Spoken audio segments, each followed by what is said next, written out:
मोहन बापू जाधव यांच्या क्रांती महा ई सेवा केंद्रात बांधकाम कामगारांना साहित्याचे वाटप। माजी उपमहापौर मोहन बापू जाधव संचलित क्रांती महा ई सेवा केंद्र यांच्यातर्फे शासनाच्या बांधकाम कामगारांचे संसार उपयोगी साहित्यांचे वाटप करण्यात आले।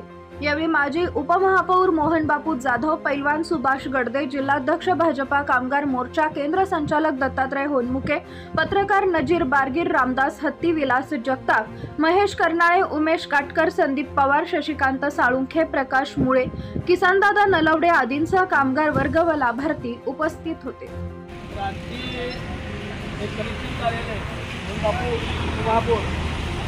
कार्यालयामध्ये आज बांधकाम कामगारांना ज्या सुविधा आपण देतोय त्या सुविधेची नोंदणी सुद्धा इथं चालू आहे।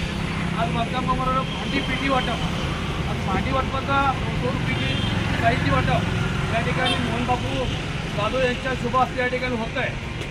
आणि कुपवाड परिसर असू दे किंवा जिल्ह्यामध्ये असू, राज्य शासनानं ही योजना चांगली आणलेली आहे की बांधकाम कामगारांच्या जीवनामध्ये एक आनंद झाला पाहिजे, त्यांच्या मुलांना सुद्धा शिष्यवृत्ती मिळाली पाहिजे, त्यांच्या मुलीला लग्नासाठी पैसे मिळाले पाहिजे आणि त्याचा 5 लाखाचा विमा कवच राज्य शासनाने जाहीर केलेला आहे। त्यामुळं या राज्यातली जी सरकार आहे ही कामगारांच्या बाजूने आहे।